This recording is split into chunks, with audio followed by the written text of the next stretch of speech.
and welcome to another episode of Prout of Context.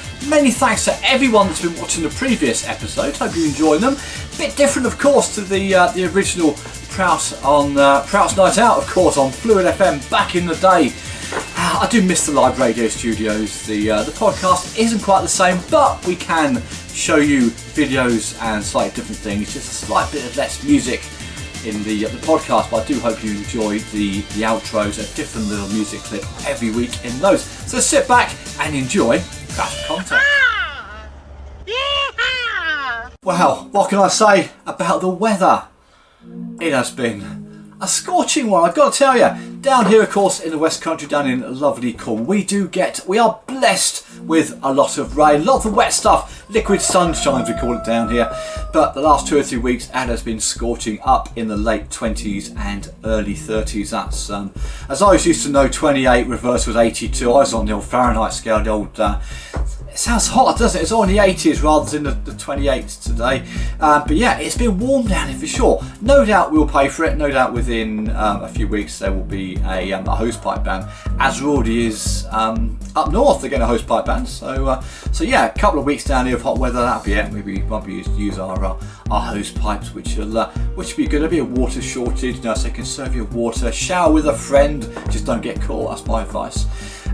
So yeah, and of course it's still time for the silly season when all the tourists come down, and once they do come down, of course they'll clog up the roads and they won't be able to reverse that. We know they can't reverse, and the weather will change. The minute the kids break up from school, of course the weather will change. Guaranteed to come back hot and sunny again back in September. And why are there so many adverts for diarrhea control or for being bunged up? You're either one or the other in these adverts, aren't you? It's terrible. Yes, predictable, overnight relief, constipation. I don't think I want to be relieved overnight from constipation. Can you imagine it? In the morning, you've shit the bed. So the Glastonbury season has just come to an end. Nice weather for a change, but you get the Glastonbury ball. We all know one that wears the wristband for the next 6 months afterwards, and then refers to Glastonbury for many, many years after the event. Yeah, man, if you weren't there, you didn't know.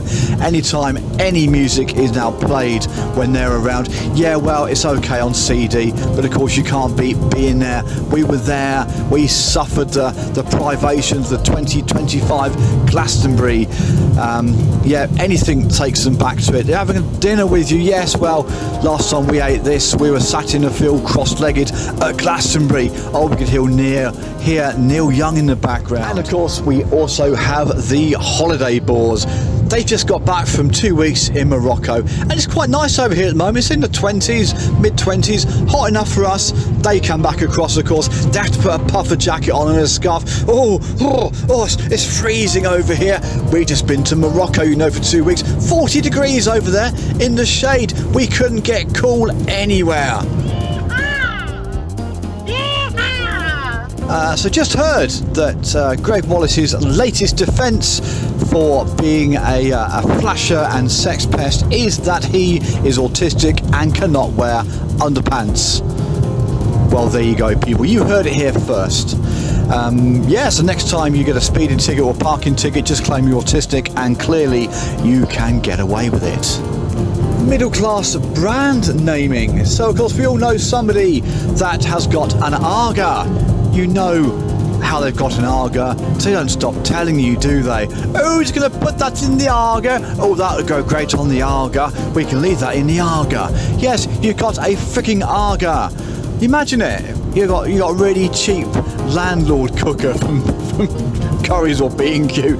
Yeah, just going to shove the casserole in our B&Q £150 special oven. That's going to probably go pop very quickly.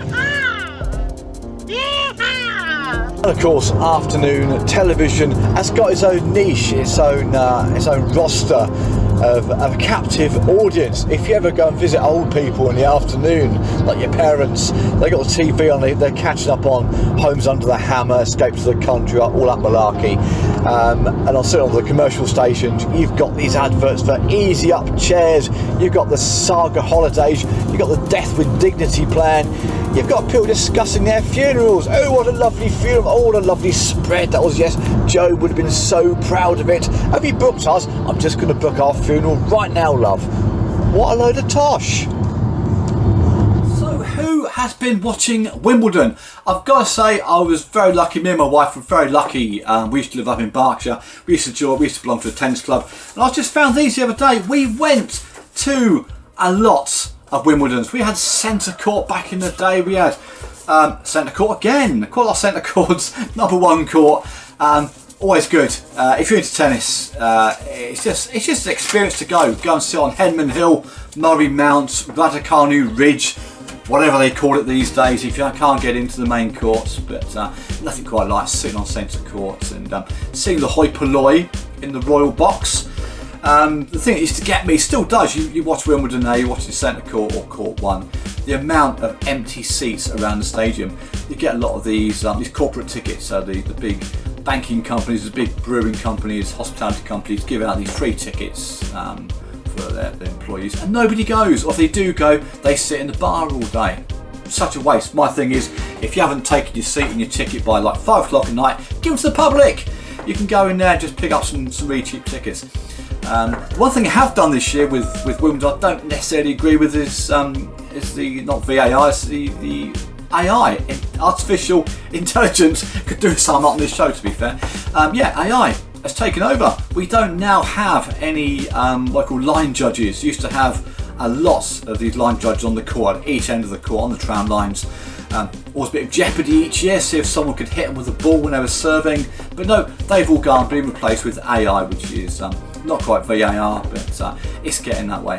And guess what? Somebody turned it off during Wimbledon, and it didn't work. And we had to revert back to just the poor umpire on the court. Just the one guy sat up in that chair in the middle of the court there, looking down at everybody condescendingly, and he had to decide whether the ball was in, whether the ball was out. So AI, good or bad, you decide. People that go onto social media, let's say they're called Tracy, and they have to prefix with her or she or whatever.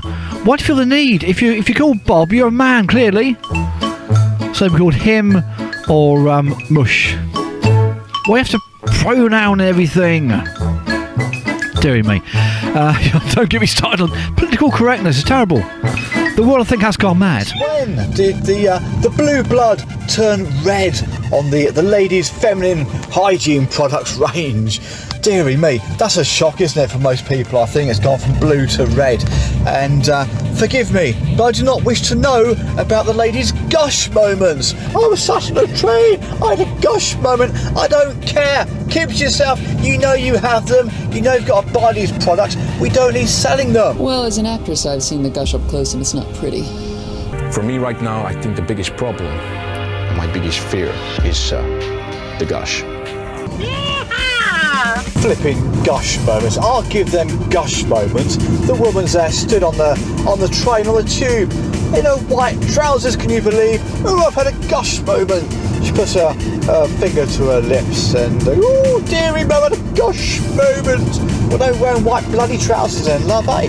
I preferred the old days adverts where the old bodyform woman, she was roller skating, she was playing tennis, she was doing all things a strong, independent woman would be doing. Not having gush moments on the tube train wearing white trousers. You know, I don't think this show is suitable for children. And that is it. Another Prout of Context has been done. The time does indeed fly by when you're enjoying yourself. Make sure to tune in again the same time next week on Patreon. If you enjoyed it, tell your friends. If you didn't enjoy it, keep it to yourself. King's Road, pick me up a nice, real sweet girl. Dick-a-dum-dum, dick-a-dum-dum, yeah. One more, dick-a-dum, one more, dick-a-dum, dick-a-dum-dum, dick-a-dum-dum. One more, dick-a-dum, one more, dick-a-dum, dick-a-dum-dum, dick-a-dum-dum, hey.